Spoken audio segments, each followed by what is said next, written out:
Well, hello. It's always nice when we have the Caroline Church of Brookhaven's church bells ringing to let us know when it's 4 o'clock. I am Margo Arceri, and we are back for another week of Throwback Thursday and the true tales from the early days on Long Island. Stories from Kate Wheeler-Strong. We'll wait a few minutes to get started. Let some other people hop on here. Today we are located at the Village Green in Setauket. Back in colonial times and the Revolutionary War, this was known as Meeting House Green, and it extended all the way down to where the Setauket Mill Pond is today. During the Revolutionary War, this is where the British had their camp, and now the property, although much smaller, is jointly owned between the Caroline Church of Brookhaven and the Setauket Presbyterian Church. Behind me, you will see the Setauket Presbyterian Church. It is not the original church building that was there during the Revolutionary War. Unfortunately, that one burnt down. But the one behind me was completed in 1812, and it is listed on the National Register of Historic Places. A few of our favorite residents from the past are buried in the cemetery behind it, and one of the weeks coming up we'll be going in the back to show you a few people you're dying to meet, including Abraham Woodhull, member and head of the Culper Spiring here in Setauket, also known as Samuel Culper Sr., as well as William Sidney Mount and many others. Today, though, we're going to be talking to you about when George Washington came to town in 1790. For those of you who have not joined us in the past, this is a special edition that we're doing each week during this COVID-19 pandemic to try to keep you in touch with what's happening at the Three Village Historical Society and to bring you tales of the past. Although we can't run tours right now, I invite you to sit back, relax, and let's go on a little adventure. Okay, so when I started this company 7 years ago, it's known as the Three Village Historical Society Presents Tri-Spy Tours. Barbara M. Russell, the Brookhaven town historian, was quoted in the Times-Beacon Record newspaper as saying, "Lucky is the child who hears the story from an elder and cherishes it for years." So I am that child. I first heard about the Culper Spiring from the only female member of the Spiring's great-great-great-granddaughter. Her name was Kate Wheeler-Strong. She was an historian. She lived till she was 98 years old, and she'd love to have the neighborhood kids over at her house, which was known as the Cedars. And another strong descendant, Raymond Brewster Strong, also known as RB, and I would trek through the woods as 7-year-olds, and we'd go visit Cousin Kate, and we'd creep up these crickety old steps, and we'd visit her as she was laying in her bed, and she had a parrot in the corner, and she would tell us about Nancy and her magic clothesline. Oh, a magic clothesline? At 7 years old, I was hooked. So I started doing regular tours for the Historical Society. One thing that I do want to point out and stress is that we do feel at the Historical Society that the community is our museum. And what a fine artifact, again, we have behind us with the Setauket Presbyterian Church. And as I was doing these tours, I said, it'd be nice if we did a bike version. And then I'm thinking, all these stories, so many take place on the waterways. Let's do a water version. So Tri-Spy is a play on a triathlon, because we do a bike version, a water version, along with Pominock tours, and a walking tour version. So today, let me tell you a little bit about Kate. So she used to write for the Long Island Forum. I actually have a copy here. I know it's going to be in reverse, and that is a sketch of Kate, if you can see that, right on the front there. And she would write true tales from the early days on Long Island. And I actually have one of the books here. And every year, the Long Island Forum would take each month's publication and make a little booklet out of it. So that was actually one of the pamphlets I just showed you. And then at Christmas time, she would have all the neighbors over, and she would give these out as a gift. So what a wonderful thing to cherish. I do have a bunch of them. Last week we came to you, or 2 weeks ago, from the Emma S. Clark Library. They have about 50 over in the children's section. So when they open, highly suggest go check it out there. But I was hooked as a young age. And Kate used to tell us so many different things, like we'd eat a bucket of dirt before we died. And she said, I love telling you children's stories, but I missed the look of excitement in your eyes. So she never really felt that blindness was a handicap, but she did feel that there were certain things that she missed. But today, the true tale we're going to talk about is when George Washington came in 1790. I always chuckle about that because now as you drive around Long Island, you see, the Washington Spy Trail signs everywhere. So I always like when I see a little sign that George Washington slept here. Slept in a lot of places, I think. But anyway, let's talk about when he came to good old Setauket. All right, folks, so I hope you're ready. So when Washington came in 1790, I think all of us have wondered just what George Washington looked like. I know I did when I saw many portraits of him in Washington, D.C. at the time of the bicentennial.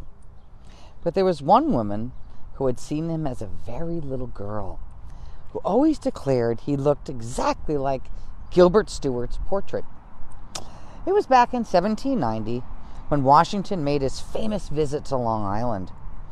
How little people thought the main reason for that trip, carefully concealed of course, was to visit his faithful spies on Long Island. In many places, the houses at which he stopped were infamous as being homes of Tories. Only recently has Mr. Pennypacker, from old papers, some of them hidden behind secret panels, learned the truth. Take the Youngs' homestead at Oyster Bay. Captain Daniel Youngs was said to be a Tory.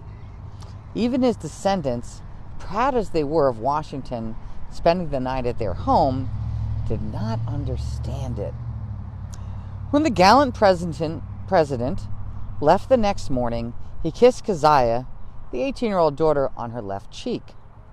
It was said that though she married Major William Jones, even her well-beloved husband was not permitted to kiss her on that cheek. Oh boy. All the things that Washington used during his stay, including the bed and the bed curtains, have been carefully preserved by the Youngs family. But of tales of his visit, there has only come down to us through the years of that kiss of Keziah. As for the little girl who remembered Washington, she was the daughter of Mr. Sage of Brooklyn, a friend of Washington's who had furnished supplies for the army. Stopping to call on him and finding him absent, Washington sat in his saddle while a messenger went to find him. The general, noticing the little Sage girl, persuaded her to allow herself to be lifted into the saddle, and holding her in his arms, took her for a little ride, to her great delight. From that ride, his face was firmly imprinted on her mind. The general seems to have been always friendly to young people. In Patchogue, some boys were roasting sweet potatoes in a fire by the roadside. One of the boys, hearing his pleasant voice, pushed up to the side of his horse and offered the general a potato, which the general received and ate with pleasure. After thanking the boy, whose last name was Hart, he presented him with an English shilling, which was long preserved as a souvenir of George Washington. I do not know when my great-great-grandfather joined the procession, but I know who was with him when they passed through Coram, where Washington was undoubtedly interested in the site of the burning of the forge at the time of the Revolution. From there it is said that my ancestor rode at the head of the procession as they came down the winding road by the Great Rock, which is Patriots Rock, by the way, into Setauket Village, which we're sitting right now. As Washington puts it, thence to the house of Captain Rowe, which is tolerably decent with obliging people in it.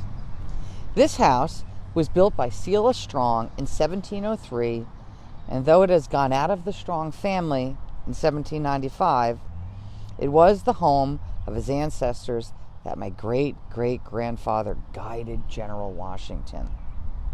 I wonder if Madame Nancy was there to greet him. Captain Rowe was a very important link in General Washington's chain of spies.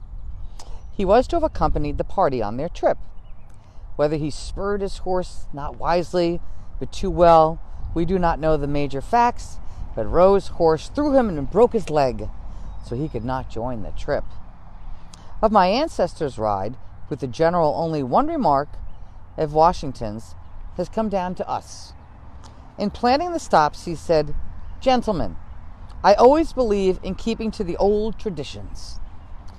Many years have passed, and as we look back at Washington's visits to Long Island and the people who helped him, we realize how true was the old saying that he was first in war, first in peace, and first in the hearts of his countrymen. The end. So, hope you guys enjoy that story. I really love this story. So just a few things that I wanted to talk about with it. So they mentioned coming from Coram. So there was a hay storage, and you Turn fans out there, I know that they had this on the show on one of the episodes, so that's great. Washington asked Talmadge and a bunch of his guys to burn the hay storage at Coram. So we certainly wanted to stop by there, and that was on Old Town Road. There's actually a marker there if you head north from Route 25, and take 112 and then head on to Old Town Road. You'll see the Washington marker. As I mentioned earlier, the large rock that Kate refers to is Patriots Rock in Setauket.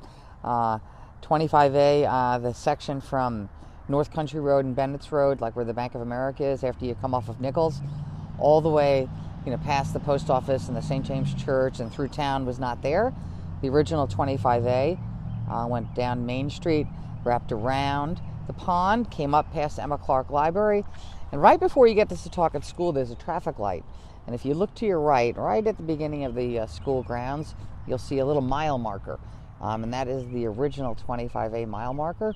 So if you're ever walking around Setauket, certainly take a peek at that, because it's kind of a neat little artifact. As I said, the community is our museum, so everywhere you turn, there's an artifact. I'm going to spin you all around in a few minutes and give you a good vista viewpoint of the entire area here.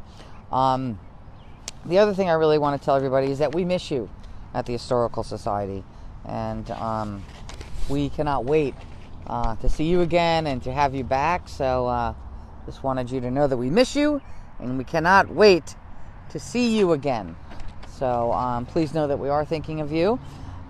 As you know, the Historical Society, we rely the majority on donations and fundraisers, and we can't run either right now, or we can run donations because we've had some come in for the True Tales. So if you hop on over to the Three Village Historical Society's website, it is www.tvhs.org. There's a little donate now button. Every little bit helps, and I do thank all of you who have donated already in the past few weeks. It means a lot to us, and as I said, we do miss seeing everybody and showing you our special town and taking you on tours. So I hope this is satisfying just a little bit of your need for community. I'm going to flip you all around in a few minutes, and I just want you to kind of sit and be with the moment of this great little community, and know that it was founded on April 14th, 1665, and it has grown and grown and grown, but it has preserved through much philanthropy in the community some of its original roots and buildings and characteristics.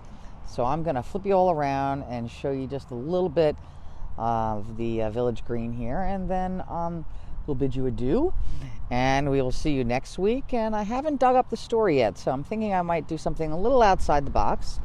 Maybe we'll talk about William Sidney Mount. His childhood home, as I said earlier, we were at the Emma S. Clark Library a few weeks ago, was actually in the location of where the library is. After his father passed away, his mom moved the family to Stony Brook, and that's how they ended up over there on 25A and Stony Brook Road. But let me just flip you all and give you a little view. Okay, so there's the library over there. Okay, there was a little battle here in 1777. It's known as the Battle of Setauket. We'll talk about that another day as well. But this is the Setauket Village Green, but as I said earlier, it was known as Meeting House Green in colonial times, and it extended all the way down to the mill pond. Across the way there, you see the Caroline Church of Brookhaven's Carriage Shed. That was built about 100 years after the church was built for some of the more prominent residents to keep their horse and carriage. It was also the site of the original one-room schoolhouse, and that's where Benjamin Talmadge and Anna Smith Strong and Abraham Woodhull and Caleb Brewster and Austin Rowe all went to school at some point. Would have had a center fireplace. I always liked this. In the winter times, the families that donated the most wood got to sit closest to the fire. Okay, and there is the Caroline Church of Brookhaven. It was established in 1723. The building was built in 1729. It is the oldest continuously running Episcopal church in the United States of wood. There is one older, but that is made of brick, and that is in Virginia. But we certainly will go visit the churches someday real soon. And here I am going across the green, and we're going to end up with a beautiful shot of the Setauket Presbyterian Church, which was made into a garrison during the Revolutionary War. So, usually the non-Anglican churches were desecrated. So anything by the Church of England they tried to keep intact. Presbyterians weren't so fortunate. Actually, if we swoop back around, the Caroline Church of Brookhaven was an infirmary and a hospital during the war. And right where we are now, we are standing where the Setauket Fort was and where the British troops had their camp. So kind of neat. All right, well, let me just flip you around. So thank you all so much for joining us this afternoon. Obviously, this is my Corona due. But I hope everyone is healthy and safe, and we do really appreciate you taking the time out to spend with us. Means the world to everyone at the Historical Society, because we do feel in touch with you. I know that there's some questions coming around, so I'll loop on back afterwards and answer them as best I can. And just everyone be safe, be well, and we'll see you next week for another episode of True Tales of the Early Days on Long Island, stories from Kate Wheeler Strong. And this is Margo Arceri with Tri-Spy Tours of the Three Village Historical Society signing off. And you guys have a positive day. We'll see you soon. Bye.